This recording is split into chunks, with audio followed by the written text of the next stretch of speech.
তুফান। ঈদুল আজহায় কিন্তু তুফান চলবে, কারণ হচ্ছে অলরেডি কিন্তু তুফানের টিজার মুক্তি পেয়েছে। সেখানে কিন্তু 1 মিনিট 28 সেকেন্ডের একটা টিজার মুক্তি পেয়েছে, সেখানে কিন্তু ধুমধুমার অ্যাকশন চলেছে। আসলে কি হতে চলেছে এবারের ঈদুল আজহায় সাকিব খানের তুফান সিনেমায়, সেটি এখন দেখার পালা। যতটুকু বোঝা গেছে যে বাজেটে যে সিনেমাটি করতে চাইছেন প্রযোজক রায়হান রাফি, সেখানে কিন্তু দুর্দান্ত একটা অ্যাকশন সিনেমা হতে যাচ্ছে সাকিব খানের। সাকিব খান যতটুকু সিনেমা করেছে ততটুকু মনে হয় না অ্যাকশন এতটা করেছে, যেটা তুফান সিনেমায় হতে যাচ্ছে।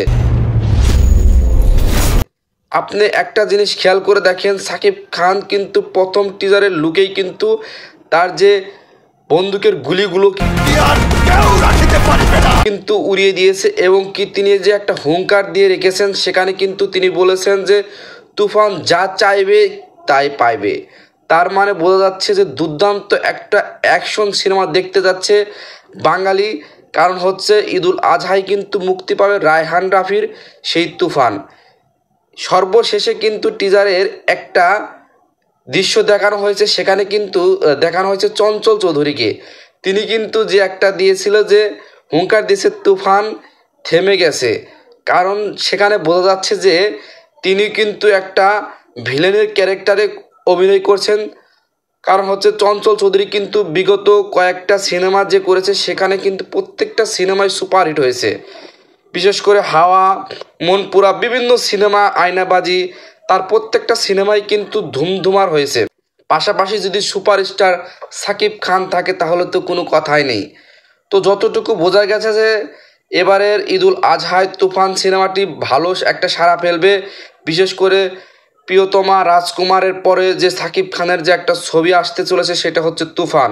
মনে রাখবেন যে তুফান এবার কিন্তু একটা ইতিহাস গড়তে যাচ্ছে, কারণ হচ্ছে তুফানের যে টিজারটা দেখা গেল, সেটা কিন্তু বোঝা যাচ্ছে যে প্রচুর পরিমাণে দর্শক টানবে হলে। আর সাকিব খান মানেই তো superstar, super action, super movie. আর প্রযোজক রায়হান রাফি কিন্তু বর্তমান সময়ে ভালো ভালো কিছু ছবি করছে। এই টিজারে কিন্তু কিছু কিছু মুখ দেখানো হয়নি, সেখানে কিন্তু যেরকম উল্লেখযোগ্য মুখ হচ্ছে কলকাতার মিমি চক্রবর্তীকে কিন্তু দেখানো হয়নি, তিনিও কিন্তু এই মুভিতে রয়েছে। আসলে দেখা যাবে যে তার লুকটা কেমন হয়, সেটাই কিন্তু দর্শকরা চাইবে। কারণ হচ্ছে মিমি চক্রবর্তী কিন্তু একটা সুপারস্টার নায়িকা, সেও যদি এরকম একটা মুভিতে অভিনয় করে, এটা কিন্তু যৌথ প্রযোজনের একটা ছবি হতে চলেছে। কারণ হচ্ছে ইন্ডিয়ান আর হচ্ছে বাংলাদেশি মিলেই কিন্তু এই ছবিটা করতে চাচ্ছেন। আর সর্বোপরি বলতে চাই যে রায়হান রাফি কিন্তু দুর্দান্ত একটা সিনেমা নিয়ে আসতেছেন, আর সেই সিনেমা দেখার জন্য আমরা অপেক্ষা করব। আসলে সুপারস্টার সাকিব খান মানেই তো মানে অনেক একটা অ্যাকশন সিনেমা আর প্রেমের সিনেমা। তার সিনেমা মানেই তো আসলে বাংলাদেশের যে কি সিনেমা প্রেমীরা রয়েছে তার জন্য একটা সুখবর। কারণ একটা জিনিস দেখেন, কয়েকটা বছর ধরে কিন্তু সুপারস্টার সাকিব খান কিন্তু ব্যাপকভাবে সাড়া ফেলেছেন, এবং সাড়া ফেলে তিনি কিন্তু একটা মার্কেটিং করে যাচ্ছেন। বিশেষ করে তিনি হচ্ছে যে মুভিগুলোই করছেন না কেন, সেগুলোই কিন্তু ব্যবসা সফল হচ্ছে। পাশাপাশি অন্য যে নায়ক নায়িকারা যে মুভিগুলো করছে, সেগুলোতে কিন্তু তেমন একটা ব্যবসা সফল হচ্ছে না। তো সর্বোপরি বলা যায় যে তুফান সিনেমাটা একটা ইতিহাস গড়তে চাচ্ছে। আর যে টিজারে দেখা গেল, সেখানে কিন্তু পুরোপুরি অ্যাকশন একটা মুভি হতে চলেছে। আসলে সাকিব খান যে একটা অভিনেতা, বর্তমান সময়ের একটা সুপারস্টার, সেটা কিন্তু তিনি সবসময় প্রমাণ করে দিয়ে যাচ্ছেন।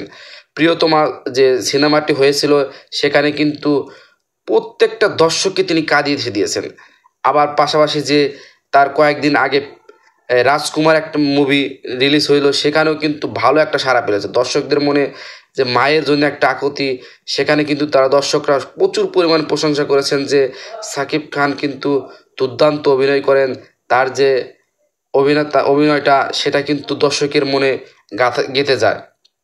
পাশাপাশি সকল যে নায়ক নায়িকারা রয়েছে, তারা কিন্তু যে মুভিগুলো করছে, সেখানে কিন্তু তেমন একটা সাড়া ফেলছে না। বর্তমানে মন্দার বাজারেও কিন্তু সাকিব খান কিন্তু তার ব্যবসা সফল ছবি উপহার দিয়ে যাচ্ছেন। তো সর্বোপরি বলা যায় যে তুফান কিন্তু আসছে, তুফান যা চাইবে তাই পাইবে। কারণ হচ্ছে তুফান ইতিহাস গড়তে যাচ্ছে। দেখা যাক যে ঈদুল আজহায় তুফান কতটুকু ইতিহাস গড়তে পারে। তো শুভকামনা রইবে তুফানের জন্য, শুভকামনা রইবে কিং খান সাকিব খানের জন্য। আপনাদেরকে বলে রাখি তুফান একটা ইতিহাস গড়তে যাবে। আর আপনার কি মনে হয় তা কিন্তু অবশ্যই কমেন্ট করে জানাবেন, যে এবং কি তুফান সিনেমাটিকে আপনি দেখবেন কিনা তাও কিন্তু কমেন্ট করে জানাবেন। ধন্যবাদ সবাইকে। আসসালামু আলাইকুম। এবং এই পেজে নতুন হলে পেজটি ফলো দিয়ে রাখবেন এবং চ্যানেল হলে কিন্তু চ্যানেলটি সাবস্ক্রাইব করে রাখবেন।